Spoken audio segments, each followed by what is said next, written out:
الحمد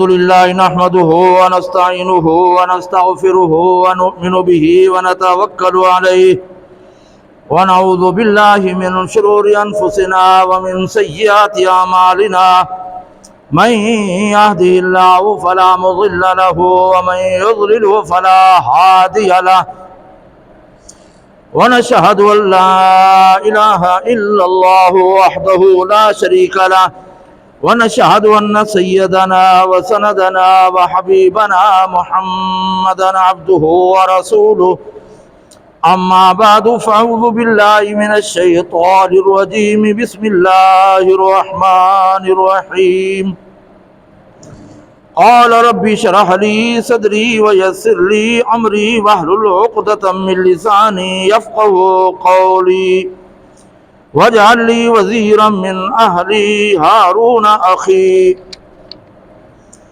وقال الله تبارك وتعالى في المقام الآخر إذ أوحينا إلى أمك ما يوحى أن اقذفيه في التابوت فاقذفيه في اليم فليلقي اليم بالساحل يأخذه عدو لي وعدو له وألقيت عليك محبة مني ولتصنع على عيني وقال الله تبارك وتعالى في المقام الآخر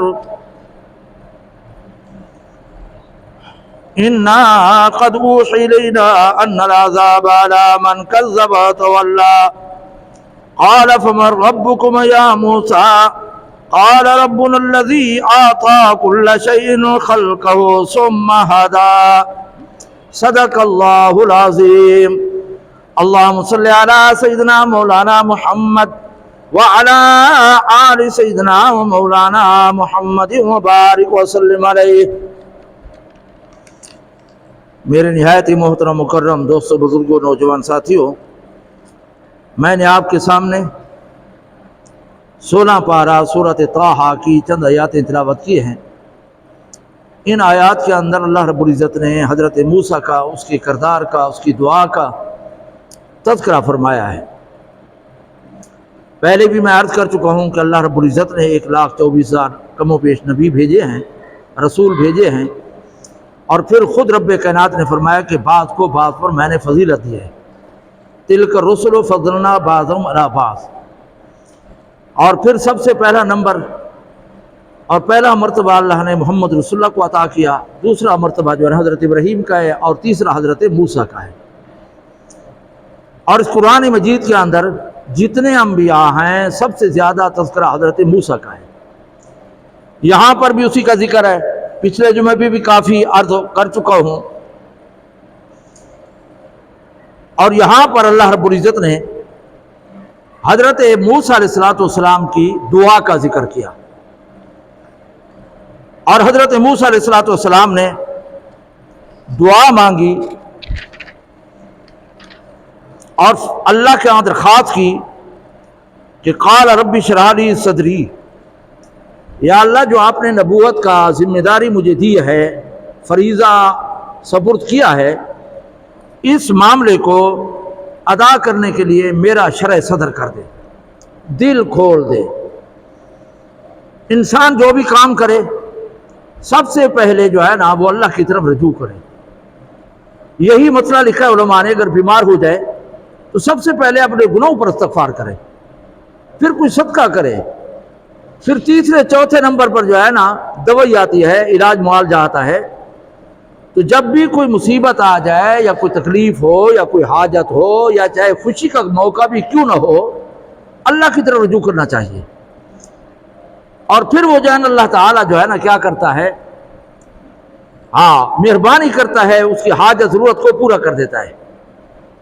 خاص کر علماء نے لکھا ہے کہ اگر کوئی انسان چاہتا ہے کہ مصیبت کے وقت یا تکلیف کے وقت میری دعائیں قبول ہوں، تو وہ صحت اور تندرستی کے وقت جو ہے نا وہ کیا ہے، دعاؤں کا اہتمام کرے۔ جو انسان یہ چاہتا ہے کہ تکلیف، بیماری، بڑھاپے میں میری دعائیں قبول ہوں، تو اس کو چاہیے کہ اس سے پہلے صحت اور تندرستی میں دعاؤں کا اہتمام کرے۔ جب صحت اور تندرستی میں اللہ تعالیٰ کی طرف رجوع کرے گا تو بیماری اور بڑھاپے میں اللہ تعالیٰ اس کی طرف متوجہ ہوگا۔ بہرحال تو یہاں حضرت موسیٰ علیہ السلام کی دعا کا ذکر ہے، اور تاریخی بات پہلے میں عرض کر چکا ہوں کہ حضرت موسیٰ کو اللہ نے بنی اسرائیل میں پیدا کیا، اور فرعون وہ مصر کے اندر تھا۔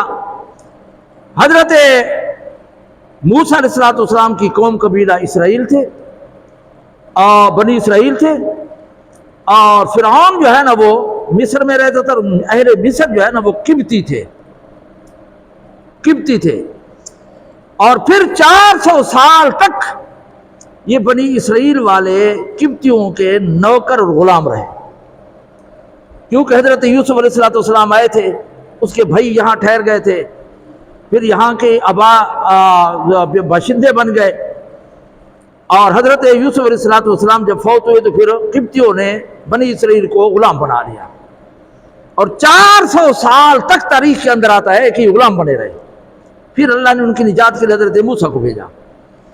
حضرت موسیٰ علیہ السلام کو جب نبوت ملی تو اس کے بعد جو ہے نا اللہ کے ہاں دعا کی کہ یا اللہ اس فریضے کو ادا کرنے کے لیے پہلے نمبر پر رب اشرح لی صدری، میرا سینہ کھول دے، یہ جو ہے نا اطمینان ہو جائے انسان تسلی سے، جس پر 100% اعتماد ہو، پھر اس کی 100% ادائیگی کرنے میں انسان کو آسانی ہو جاتی ہے، اور اگر خود مطمئن نہ ہو تو پھر تردد میں ہوتا ہے۔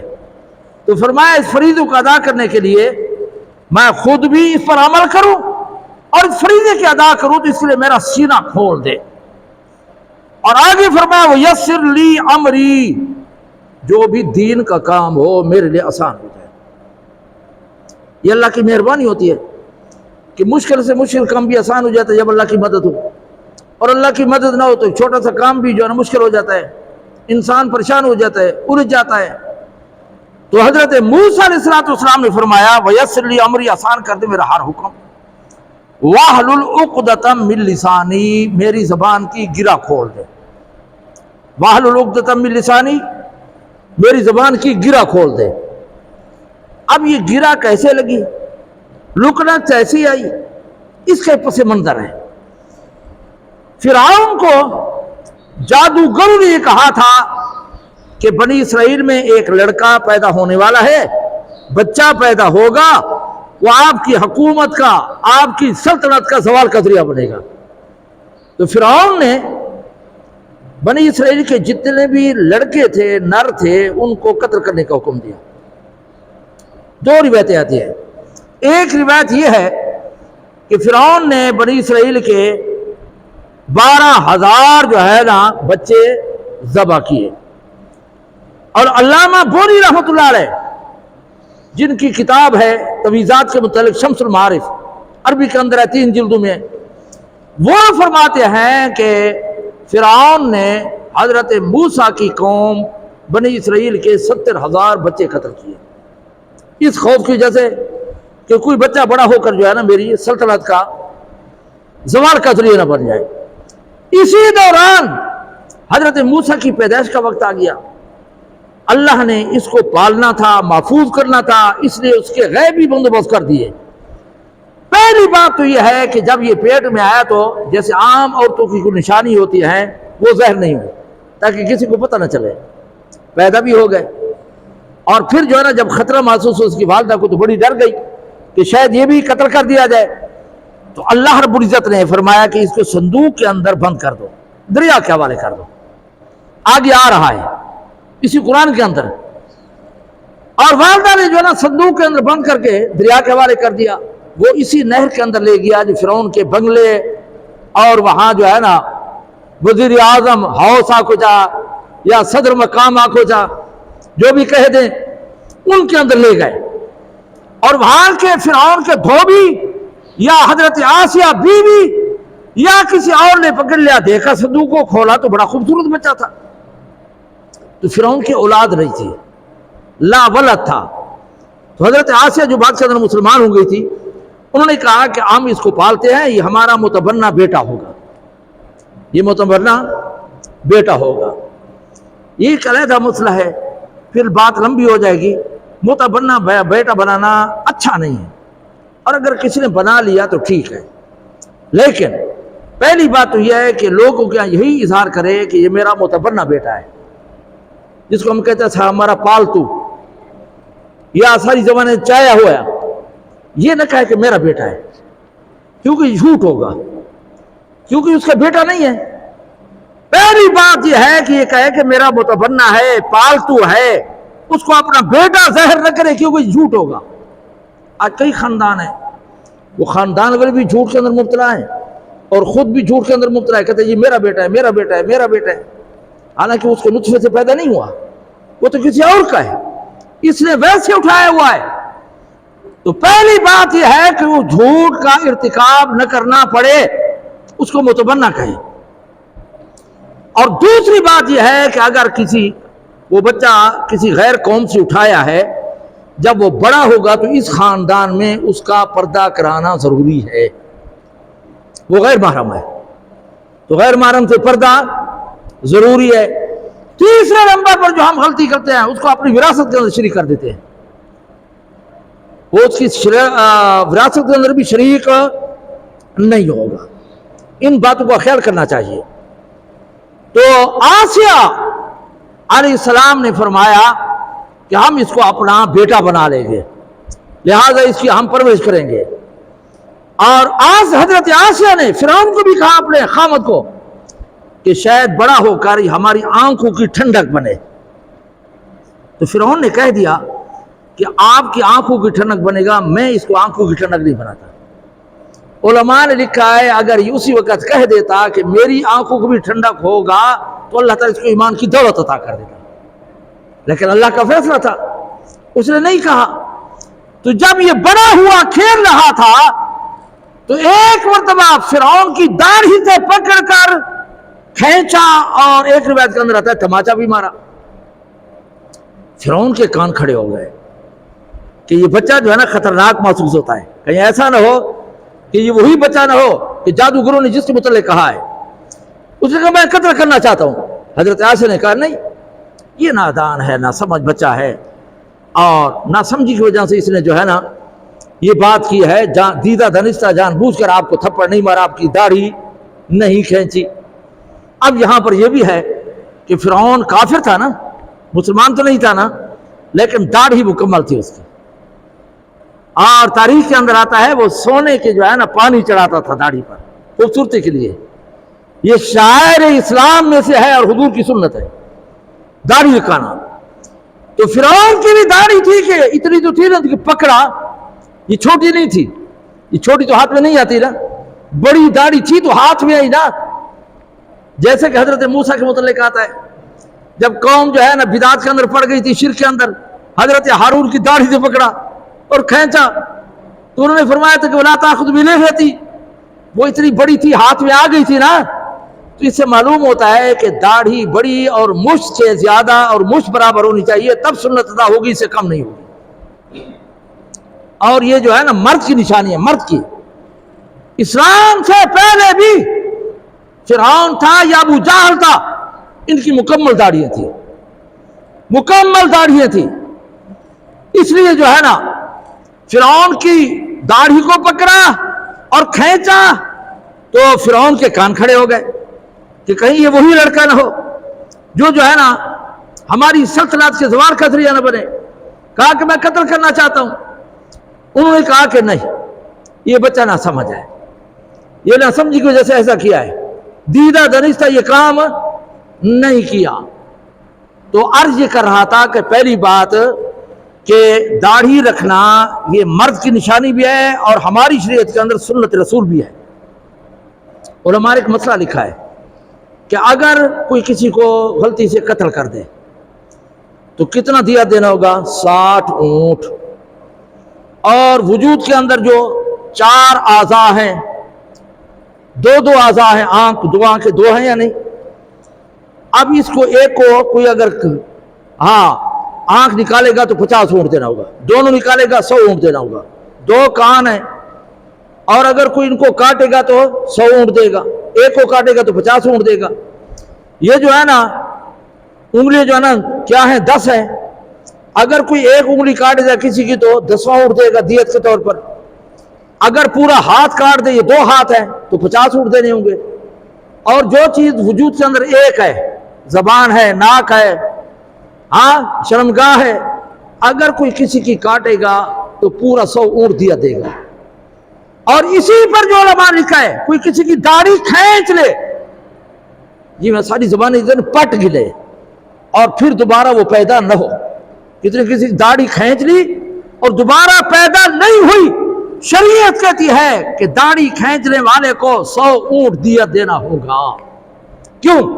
کہ اس نے اس مسلمان کی خوبصورتی کو خراب کر دیا ہے، خوبصورتی کو ختم کر دیا ہے.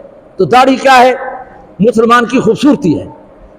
تو فرعون کی داڑھی تھی، حضرت موسیٰ نے پکڑا اور کھینچا. تو فرعون جب ارادہ کرنے لگا کہ شاید اس کو بھی قتل کر دیا جائے، یہ وہی نہ ہو، تو حضرت آسر نے کہا کہ نہیں، اس نے سمجھی کی وجہ سے کیا ہے.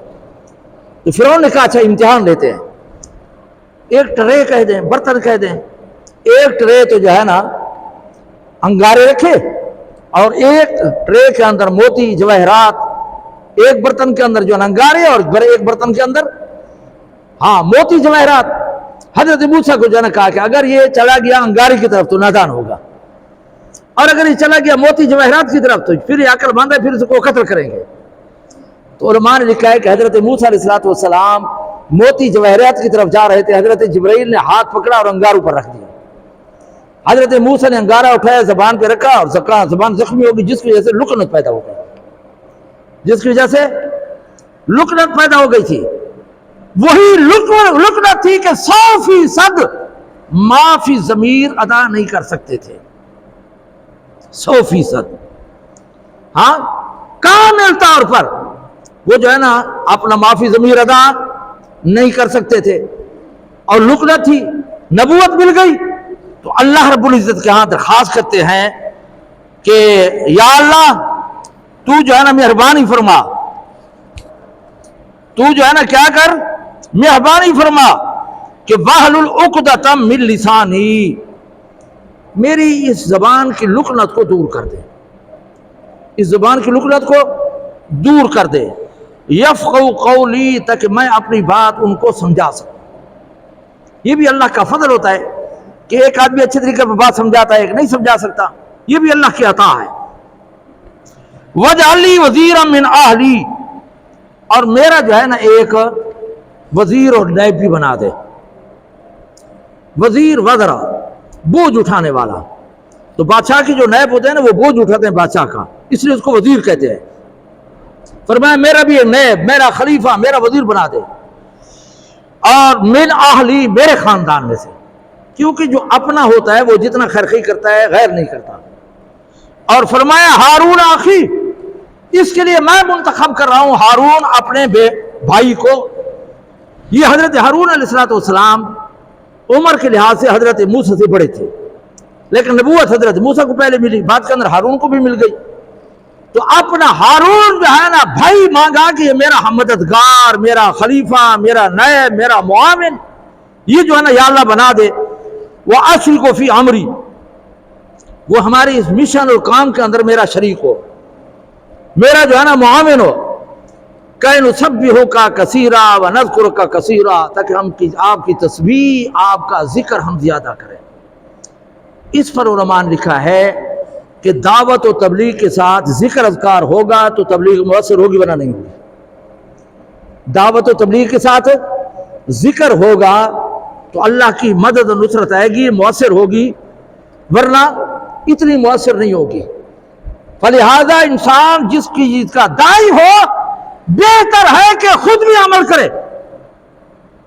اگرچہ بے عمل کو بھی دعوت دینا جائز ہے، لیکن بڑا افسوس ہوتا ہے ہمارے نوجوان کھڑے ہو جاتے ہیں، داڑھی منڈے ہوتے ہیں، اور کیا کہتے ہیں کہ ہماری کامیابی 100% اللہ کے رسول کے احکام اور حضور کی سنت میں ہے، اور ہماری ناکامی ہاں اللہ کے رسول کی نافرمانی میں ہے. یہی کہتے ہیں نا، خلاصہ یہی ہے ہاں کہ ہماری کامیابی اللہ کے رسول کے فرمان کے ماننے میں ہے، اور ناکامی جو ہے نا اس کی مخالفت میں ہے.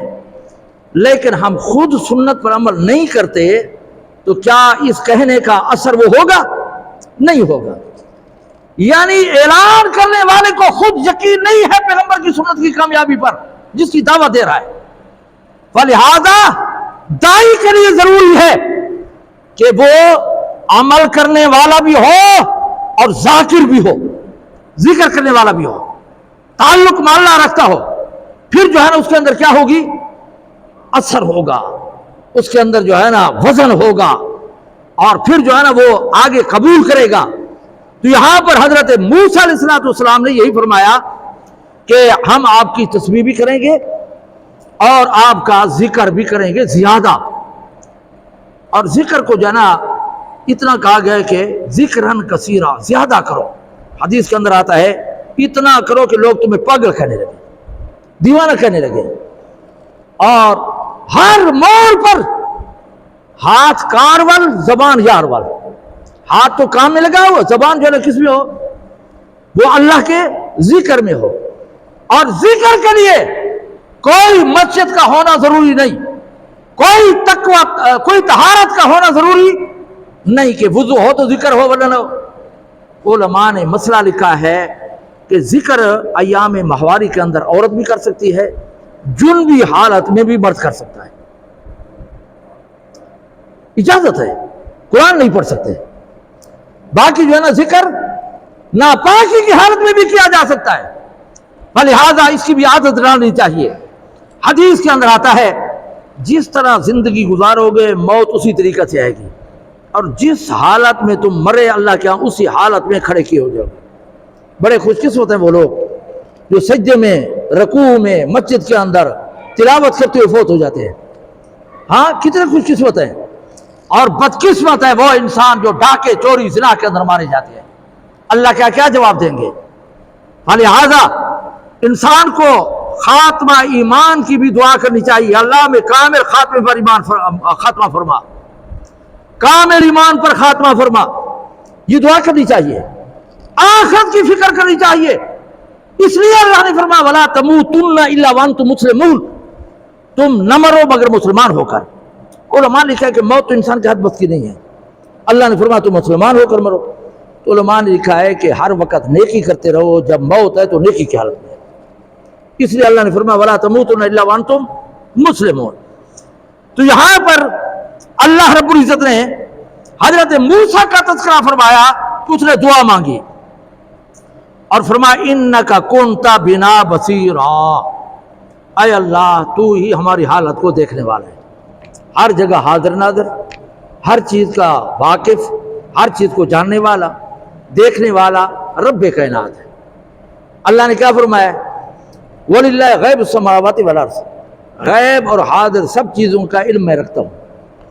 اب اعتراض یہ ہوتا ہے اللہ کے ہاں تو کوئی غیب نہیں ہے، تو علماء نے لکھا ہے جو ہمارے ہاں غیب ہے اللہ اس کو بھی جانتا ہے، ہمارے ہاں جو چیز حاضر ہے اس کو بھی جانتا ہے۔ اللہ کے ہاں سب چیزیں حاضر ہیں، اللہ کے ہاں کوئی چیز غیب نہیں، لہذا خدا سے ڈرنا چاہیے۔ امام شافعی رحمۃ اللہ فرماتے ہیں اگر کوئی گناہ کرنا ہے نا تو خدا کی خدائی سے نکل کر کرو، اور فرمایا یقیناً نہیں نکل سکتے تو پھر اللہ کی نافرمانی نہ کرو، کوئی گناہ نہ کرو۔ تو اس لیے اللہ رب العزت کو حضرت موسیٰ اِنَّكَ كُنْتَ بِنَا بَصِيرًا، آپ ہماری حالت کو ہر وقت دیکھنے والے ہیں، آپ کیا ہماری کوئی چیز مخفی نہیں ہے۔ جب یہ دعا مانگی حضرت موسیٰ نے، اللہ نے فرمایا قَالَ قَدْ أُوتِيتَ سُؤْلَكَ يَا مُوسَىٰ، اے موسیٰ جو تو نے مانگا ہے میں نے عطا کر دیا ہے۔ کیا فرمایا؟ تو جو تو نے مانگا ہے وہ میں نے عطا کر دیا ہے، چاہے نبی ہو یا کوئی عام مسلمان ہو، بشرط کہ ایمان ہو، اس کی دعا رد نہیں ہوتی، اس کی دعا، لیکن شرط یہ ہے جو سب سے بڑی شرط ہے دعا کی قبولیت کے لیے، رزق حلال کا ہونا، رزق حلال کا ہونا۔ حضرت موسیٰ علیہ السلام ایک مرتبہ جا رہے تھے، ایک آدمی بڑی آہوزاری کر رہا تھا، ہاتھ بلند کیے ہوئے تھا، یا رب یہ دعا آپ قبول کرو، یا اللہ میری حاجت پوری کر، یا اللہ میری حاجت پوری کر۔ اب حضرت موسیٰ گزر گئے، تھوڑی دیر کے بعد یہی حضرت موسیٰ گزرے، پھر وہی آہوزاری، پھر وہی جو ہے نا بل بلانا، پھر وہی اللہ کی طرف توجہ، پھر وہی دعا، پھر وہی ہاتھ بلند کیے ہوئے۔ حضرت موسیٰ نے بھی درخواست کی یا اللہ اس کی حاجت پوری فرما دے، اس کی دعا کو قبول کر دے۔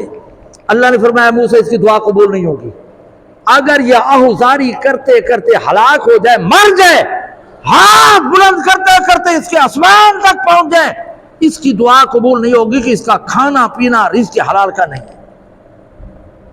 دعا کے لیے رزق حلال ضروری ہے، چاہے حج ہو، چاہے زکوٰۃ ہو، صدقہ خیرات ہو، جو چیز بھی ہو، اس کے لیے رزق حلال، دعا کی قبولیت کا جو مسئلہ ہے، رزق حلال کا ہونا ضروری ہے۔ حضرت عبداللہ بن عمر رضی اللہ تعالیٰ فرماتے ہیں کہ تم رکوع سجدے کرتے ہوئے ٹیڑھے ہو جاؤ کمان کی طرح، اور فرمایا روزے رکھتے رکھتے دھاگے کی طرح باریک ہو جاؤ، ہاں تو فرمایا تمہاری عبادت قبول نہیں ہوگی جب تک تمہارا رزق حلال کا نہیں۔ اور حضور نے فرمایا ایک دور آئے گا، لوگ دور دراز سے آئیں گے، یا رب کر کے حج کرنے کے لیے آئیں گے، دعائیں مانگیں گے، خانہ کعبہ کا غلاف پکڑیں گے، ان کی دعا قبول نہیں ہوگی۔ صحابہ گھبرا کر سے رسول اللہ وجہ کہ حضور نے فرمایا ان کا اوڑھنا بھی چھوڑنا، کھانا پینا حلال کا نہیں ہوگا۔ لہذا دعا کے لیے رزق حلال کا ہونا ضروری ہے، اور اس کے ساتھ جو ہے نا کیا ہے، اللہ کی تعریف بھی ہو، امام الانبیاء پر درود بھی ہو، تو دعا جو ہے نا رد نہیں ہوتی۔ ہاں قبولیت کے پھر 2-3 طریقے ہیں، یا تو وہی چیز مل جاتی ہے جو مانگتا ہے، یا اس دعا کے بدلے میں مصیبت دور ہو جاتی ہے، یا آخرت کے لیے وہ ذخیرہ بن جاتی ہے۔ دعا قبول ہوتی ہے، رد نہیں ہوتی۔ تو یہاں پر حضرت موسیٰ نے دعا مانگی کہ یا اللہ تو جو ہے نا یہ سارے کام، کہ میرا سینہ بھی کھول دے اور میرے لیے یہ کام آسان کر دے، اور میری زبان میں جو لکنت ہے اس کو دور فرما دے تاکہ میں بات سمجھا سکوں، اور میرا ایک وزیر بھی بنا دے ہارون کو، اور آگے فرمایا کہ میرے ساتھ کام کرنے میں وہ شریک ہو۔ اور اللہ نے ساری دعائیں قبول کی۔ کیا فرمایا؟ قال قد اوتیت سؤلک یا موسیٰ، اے موسیٰ جو تو نے مانگا ہے میں نے دے دیا ہے، اے موسیٰ جو تو نے مانگا ہے میں نے حضرت ہارون کو نبی بھی بنا دیا، معاون بھی بنا دیا، یہ دعا بھی قبول ہوئی۔ اور حضرت موسیٰ نے دعا کی تھی یا اللہ میری لکنت دور ہو جائے تاکہ میں بات سمجھا سکوں، تو بات سمجھانے تک وہ لکنت بھی دور ہو گئی۔ تو اللہ نے فرمایا قد اوتیت سؤلک یا موسیٰ، یہ اللہ رب العزت نے حضرت موسیٰ کی دعا قبول کی۔ آگے ایک اور مسئلہ ہے، وَلَقَدْ مَنَنَّا عَلَيْكَ مَرَّةً أُخْرَى، اللہ نے فرمایا اے موسیٰ یہ دعائیں بھی میں قبول کر رہا ہوں، آپ کو میں نے نبوت بھی دے دی ہے، لیکن اس سے پہلے میں نے ایک بڑا آپ پر احسان کیا تھا، اس سے پہلے بھی میں نے ایک بڑا احسان کیا تھا۔ وہ کون سا تھا؟ کہ جب تو پیدا ہوا فرعون بچوں کو قتل کر رہا تھا، تو میں نے وحی کی آپ کی ماں کی طرف، اس کو صندوق کے اندر بند کر کے دریا کے حوالے کر دو، دریا کلزم اس کے حوالے کر دو۔ اب یہاں پر اللہ نے فرمایا میں نے تیرے اوپر کیا، اِذْ أَوْحَيْنَا إِلَىٰ أُمِّكَ يَا موسیٰ، میں نے وحی کی۔ پہلی بات تو یہ ہے، یہاں وحی سے مراد یہ ہے کہ میں نے یہ بات تیری والدہ کے دل میں ڈال دی۔ اس سے مراد یہ نہیں ہے کہ جبرائیل ہے، وحی سے مراد کیا ہے کہ میں نے یہ بات تیری والدہ کے دل میں ڈال دی۔ جیسے اللہ نے شہد کی مکھی کے متعلق فرمایا وَأَوْحَيْنَا إِلَى النَّحْلِ، میں نے جو ہے نا شہد کی مکھی کی طرف وحی کی۔ اس کا یہ مقصد نہیں کہ جبرائیل بھیجا، بلکہ یہ ہے کہ ان کے دل کے اندر میں نے بات ڈال دی، ان کی رہنمائی کر دی۔ حضرت مریم کے متعلق اللہ نے فرمایا میں نے وحی کی، تو اس کا یہ معنی نہیں ہے کہ جبرائیل آئے، وہ تو آئے تھے معاونت کے لیے، لیکن وحی سے مراد یہ ہے کہ حضرت مریم کے دل کے اندر بات ڈال دی گئی تھی۔ تو وحی کا معنی جیسا کہ جبرائیل کا لانا ہے وہ بھی ہو سکتا ہے، لیکن یہاں پر مراد یہ ہے کہ میں نے یہ بات اس کے دل کے اندر ڈال دی۔ یہاں یہی فرمایا کہ تیری ماں کی طرف میں نے وحی کی، دل میں ڈال دی بات۔ سؤلک یا موسیٰ وَلَقَدْ مَنَنَّا عَلَيْكَ مَرَّةً أُخْرَىٰ إِذْ أَوْحَيْنَا إِلَىٰ أُمِّكَ مَا يُوحَىٰ، کیا وحی کی؟ أَنِ اقْذِفِيهِ فِي التَّابُوتِ، موسیٰ کو بند کر دو صندوق کے اندر، بکسے کے اندر، ہاں، اور کیا فَاقْذِفِيهِ فِي الْيَمِّ، اور پھر اس کو دریا کے اندر ڈال دو، فَلْيُلْقِ الْيَمُّ بِالسَّاحِلِ، پھر دریا نے اس صندوق کو ڈال دیا کنارے پر۔ جو فرعون کی طرف محل کی طرف گھر کی طرف نہر جاتی تھی، پانی جاتا تھا، یہ صندوق ادھر چلی گئی۔